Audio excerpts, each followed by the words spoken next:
Ok, alors on est aujourd'hui dans les lois du Homer.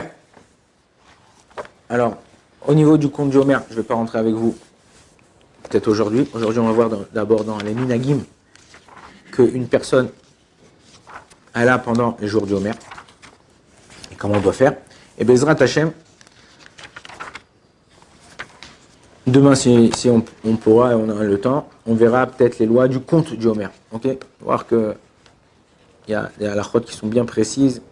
Il y a tout un chapitre dans le Shulchan Aruch, dans le chapitre 489, qui parle que du conte du Homer. Comment tu comptes, combien tu as compté, si tu as oublié de compter, si tu as compté truc, machin, il te dit exactement.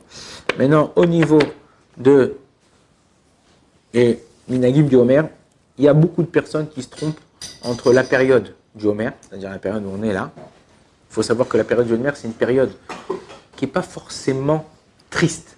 Il y a un rappel par rapport pourquoi cette période-là s'appelle le Homer, Sfirat HaHomer. C'est le conte du Homer. Le Homer, c'est quoi? C'est un korban qu'on faisait à l'époque du Beth Amikdash pour pouvoir permettre la récolte d'être consommée. Jusqu'aujourd'hui, au niveau de la halacha dans le Shulchan Aruch, je ne sais pas si vous faites attention, dans les paquets de gâteaux, dans les paquets de tout ce qui est fait à base de farine, tout ça, il y a écrit les lo chashash chadash. Ça veut dire quoi? Chadash en hébreu, ça veut dire quoi? Nouveau. Sans crainte de nouveauté. Mais non, justement, je veux du nouveau, moi. Je veux un truc plus bon, nouveau goût, nouveau machin. Aujourd'hui, Coca-Cola, le goût de la vie. Non. Ça veut dire quoi, Chadash? Chadash, c'est la récolte. On parle de la récolte. La récolte, jusqu'à Pessah, toute la récolte qui est faite de après Pessah jusqu'à Pessah d'après, ça s'appelle Chadash. C'est les nouvelles récoltes. Celle-là, jusqu'aujourd'hui, au niveau en 2024, on n'a pas le droit de la consommer. Quand c'est qu'on a le droit de la consommer? À partir du moment où on est arrivé au premier jour du Homer, donc de l'année d'après. Et c'est ce qui se passe. Aujourd'hui, nous, la majorité de farine ou de blé, ouais, qui vient tarté machma, ouais, la majorité de farine qui vient d'Israël, elle vient des États-Unis.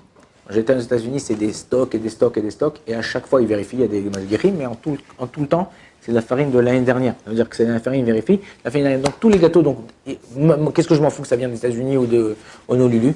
Déjà, il y a une nafkamina, ça veut dire qu'il y a quelque chose qui ressort au niveau de la bracha. Quand je fais la bracha, Baruch Ata Hashem Elokeinu melech haolam ala mechia vala kalkala, ouais, je ne peux pas faire à la fin al-mechiata val kalkalata. Quand je dis al-mechiata val kalkalata, ça veut dire que c'est du blé qui vient d'Eretz Israël. Mais étant donné que la majorité du blé, il vient de Chutz La'aretz, donc al-mechia val kalkala. Ok? Donc, ça c'est au niveau, ce premier niveau. Le deuxième niveau, c'est, on est le Ramban dans Parashat Emor, Rabbi Moshe ben Nachmanin, il dit que la période entre Pessah et Shavuot, tous les jours, il y a une mitzvah spéciale, c'est le conte du Homer, et c'est considéré comme un Chol HaMoed grand. Comme si c'était Pessah le premier jour de Yom Tov, et Shavuot le dernier jour de Yom Tov, et tous les jours entre les deux, c'est des jours de Chol HaMoed, donc c'est des jours de fête. Alors oui, c'est vrai que pendant cette période, il y a 24 000 élèves de Rabbi Akiva qui sont morts. Pourquoi? Chez l'Onahagu, Kavod Zebazé, qu'ils n'ont pas été respectueux les uns envers les autres. C'est pas qu'ils sont parlé mal, c'est pas qu'ils sont insultés, qu'ils sont bagarrés, qu'ils n'ont pas été respectueux les uns et les autres. Tout le monde va. Après ça, quand ils sont morts, ces élèves-là, Rabbi Akiva, il a dit, s'il n'y a pas de continuité dans la Torah c'est comme une chaîne, comme un maillon. Si tu casses le maillon, il n'y a plus de continuité. Pour pouvoir, chaque génération, c'est un maillon. S'il n'y a pas la génération d'après, il n'y a pas de continuité à la Torah. Et on voit pourquoi quand on lit Pirkei Avot, Moshe Kibel Torah Misinai, Masara Yoshua, Shoah Leskenim, Skenim Levim, Levim, Shekneset Agdola. Parce que la Torah s'est passée de père en fils depuis Moshe Rabbeinu. C'est pas un truc, un mec qui s'est levé le matin, il a dit j'ai vu la Sainte Vierge, ou j'ai vu je sais pas qui, et voilà, et on m'a dit de faire comme ça. Il y a ces 600 000 personnes en même temps qui ont reçu la Torah. Donc c'est pas un mec qui a inventé de lui ou quoi que ce soit. Donc là on est quoi? On est dans une période où, et c'est ça notre but en tant que juifs, de faire passer à nos enfants, nos petits-enfants, nos arrière-petits-enfants, comme tes grands-parents, tes arrière-grands-parents et tout ça, ils ont fait passer de génération en génération tous ces minagim qu'on a, tous ces coutumes qu'on a, tout ça qui sont basés sur des lois de la Torah. Et il a mis, et Rabbi Akiva, comme il a vu que ça allait se perdre, il a eu 5 élèves. Rabbi Meir, demain, ce soir et demain, c'est ça, Iloula. Rabbi Meir Balanes, Pessar Sheni ce soir. Okay, il y a un inyan de manger des matzot, c'est le 14 Iyar, c'est ce soir. Rabbi Yehuda, Rabbi Shimon, Rabbi Lezer, et Rabbi aussi. Rabbi Meir, Rabbi Yehuda et Rabbi aussi, Rabbi Shimon, Rabbi Lezer, et Rabbi Lazar. Donc, et eux, de 5 élèves, la Torah, elle a repris. Et Baruch Hashem, la Torah, elle a commencé à se propager dans l'âme Israël. Nous, ce qu'on vient pendant cette période, alors maintenant, quel rapport? Ça fait je ne sais pas combien de centaines de milliers d'années. Rabbi Akiva, c'est l'époque de la Gemara. Il y a 24 000 élèves qui sont partis. Pourquoi il n'y a pas des 6 millions de juifs qui sont partis à la Shoah? Il n'y a pas, dans les pogroms, avec les croisades, des centaines de milliers de juifs qui ont été tués, violés et tout ça? Pourquoi là, Dafka? Alors il faut comprendre une chose, qu'on a un héritage. Et Bémet, pendant la Shoah aussi, on fait un jour de commémoration, parce qu'on a perdu toute une communauté. Quand je dis toute une communauté, c'est tous les juifs d'Europe de l'Est qui ont perdu. On aurait pu avoir des Talmidei Chachamim, un héritage au niveau des coutumes, de tout ça qu'on a perdu. Mais à l'époque de la Torah, ces 24 000 qui sont partis, c'est comme vous dites, Baba Salé. On a perdu 24 000 Baba Salé, 24 000 Rabbi de Lubavitch. Et c'est encore plus grand parce que c'était des géants en Torah. Si aujourd'hui, vous voyez, à chaque 2 personnes ou chaque 5 personnes, chaque 10 personnes, il sort un livre. Aujourd'hui, il y a plein de livres qui sortent. On imprime ça. Et chaque livre vient apporter quelque chose. À l'époque, on aurait pu avoir 24 000 livres. Aujourd'hui, quand tu étudies la Gemara, quand tu étudies des trucs, tu vois Rabbi Akiva, Rabbi Shimon, Rabbi Meir, Rabbi Lazar, tu vois des Machloktot, tu vois des trucs, tu vois comment la Torah elle a été basée pour arriver à la vérité. Et en vérité, c'est cette période-là qu'on vient commémorer, bien qu'on est dans une période, entre guillemets, de joie où on vient essayer de s'approcher chaque jour d'Akadosh Baruch Hu. Chaque jour, c'est une étape où tu t'approches d'Hachem.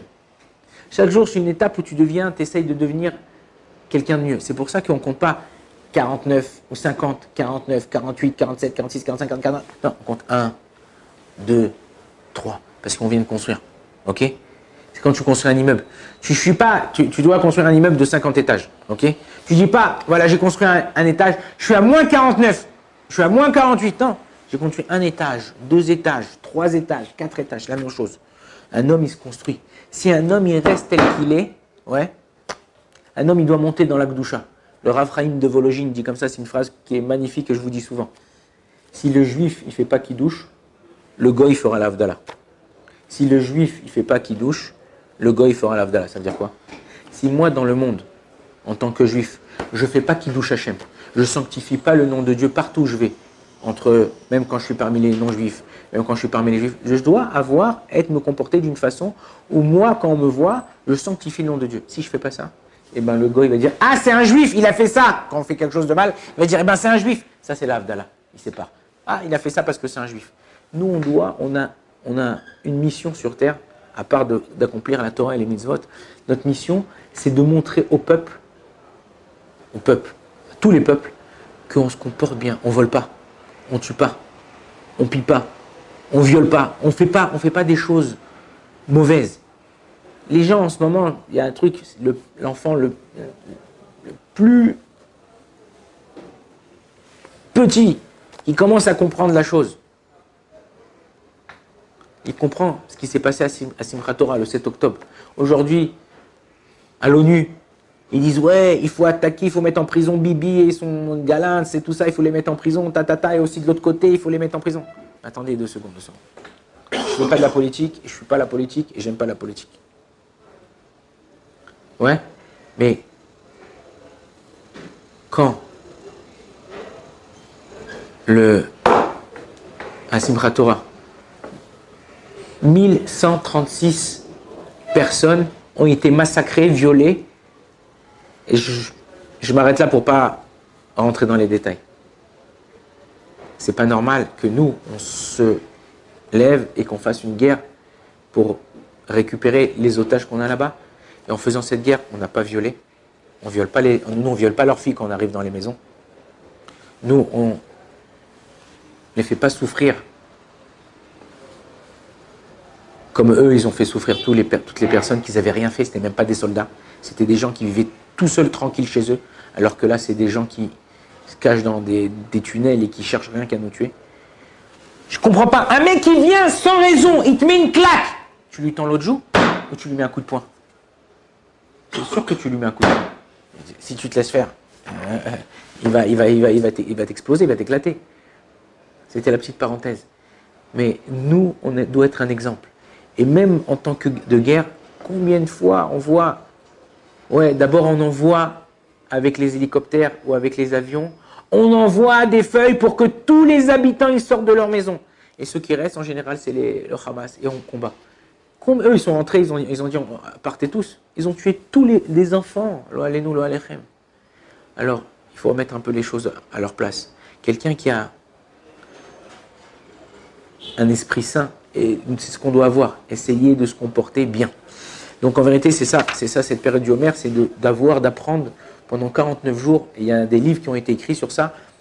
Et dans le dernier chapitre du Pirkei Avot, le chapitre 6, là-bas, tu as un comportement par jour à acquérir pour pouvoir t'améliorer et te parfaire. Et c'est ça le but d'un juif, se parfaire doucement, doucement. Pendant cette période, étant donné qu'il s'est passé ce qui s'est passé, petite parenthèse, je ne sais pas si vous avez vu, dans l'hélicoptère qui est tombé du président d'Iran, sur les 1136 ou 139 1139, c'est exactement le même nombre. C'est 1136 le nombre, il y a écrit 1139. J'ai pas compris. Sur l'hélicoptère, il y avait écrit 1139, et il y a eu 1136 morts. Ah ouais? Ah bah je croyais que c'était des trucs. Bah, tu vois qu'Akadosh Baruch Hu, des fois, il nous faut des petits signes, des petits trucs pour nous. Vous ouvrez les yeux, regardez. Akadosh Baruch Hu, il dit Esba Elohim. Esba Elohim, c'est quoi? C'est le doigt de Dieu. Akadosh Baruch Hu, il a utilisé ses 5 doigts pour faire des miracles. Là, le Midrash, il nous dit, Pirkei de Rabbi Eliezer, il dit qu'il a étudié le pouce ou l'index pour l'arche de Noé, pour le montrer comment on fait. Il a étudié un pour les 10 plaies, il a étudié un pour montrer à Moshe Rabbeinu, il a étudié un pour Sainte-Rérive, il a étudié un autre doigt pour chaque fois, il a étudié pour battre un peuple contre l'âme Israël. Le Midrash, il dit oui, mais il a étudié les doigts, mais il n'a pas utilisé la paume de la main. Il dit ça, il l'utilisera à la fin des temps pour combattre tous les peuples qui vont se lever contre Israël pour nous anéantir. Donc il faut savoir que nous on ne cherche pas à faire la loi. On ne fait pas la loi, on ne cherche pas ni engendrer une guerre, ni faire des guerres, ni conquérir aucun territoire. Nous, on cherche juste à se défendre. Donc à partir jusqu'au Lad Baomer, pourquoi Lad? C'est la Med Dalet, c'est le 34. Les Sfaradim, on n'a pas le droit de se couper les cheveux. Cette année, Lag Baomer, ça tombe un dimanche. Ok, donc nous, on ne pourra pas se couper les cheveux jusqu'au lundi matin. Lundi matin, on pourra se couper les cheveux. Couper les cheveux, raser la barbe. Ouais. C'est pas dimanche? Pas dimanche soir. Non, dimanche soir, nous on attend jusqu'à Miksat Ayom Kekulo, comme ça il dit le Shulchan Aruch. Et au niveau de la halacha, on peut, celui qui a un besoin, celui qui a un truc, on peut se couper dimanche soir. Mais il y a même manger de la viande, on attend jusqu'au 34. C'est-à-dire manger de la viande, se couper les cheveux, tu pourrais faire le soir, mais manger de la viande, on attend jusqu'au 34, comme ça au niveau de la vélo, au niveau du deuil, Miksat Ayom Kekulo, un peu de la journée. C'est considéré comme toute la journée. Donc en général, c'est la chose qu'on doit faire. Mais Hashem, demain, on verra, on rentrera dans le vif du sujet avec toutes les halachot, couper les cheveux, écouter de la musique, bien qu'on est proche de la fin du Homer, mais c'est des choses qu'il faut savoir et connaître par rapport à la halakha. Baruch Adonai l'olam. Amen, amen.